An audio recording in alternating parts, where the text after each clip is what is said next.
Milyon-milyon ang sweldo, pero kinukulang sa puntos. Bibitawan na ba ng 5LX seal si Mikey Williams?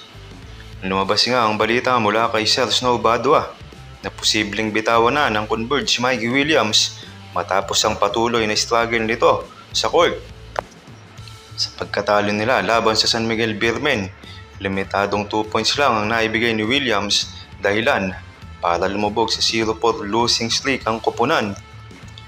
Dapat pa bang bigyan ng tsansa si Mikey o oras na para bitawan ng Converge 5LX seals? Lumalakas nga ang usap-usapan na maaaring hindi na i-renew ng Converge ang kontrata ni Mikey Williams matapos ang conference na ito. Ayon sa mga ulat, hindi na umano naibalik ni Mikey ang dominanteng laro na naipakita niya noong kasagsagan niya sa TNT. At hindi rin naging sapat ang naging ambag niya upang maiangat ang Converge sa inaasahang antas. Dahil dito, lumilitaw ang posibilidad na i-trade siya sa ibang kupunan kung may magandang alok.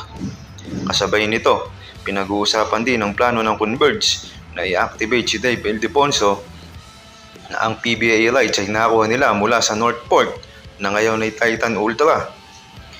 Gayunpaman, wala pang kasiguraduhan kung kailan talaga makakalaro si Dave Ildefonso sa PBA.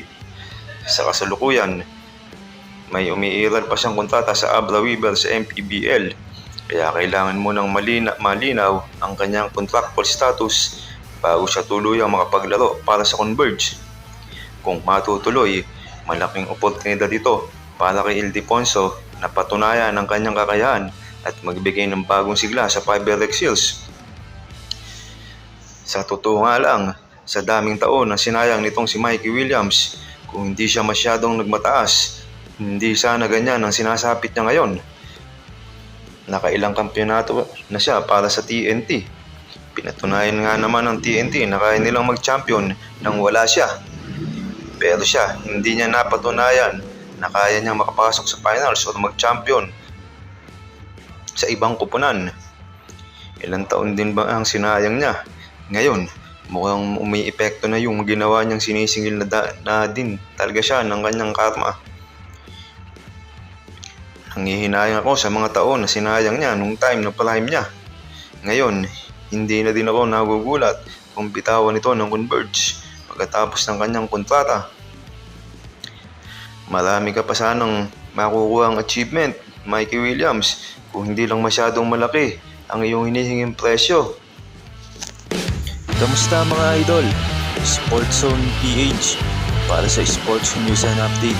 Kung bago ka pa lamang dito sa channel ko, pindutin mo na ang subscribe button at notification bell para lagi kang update sa mga sports news.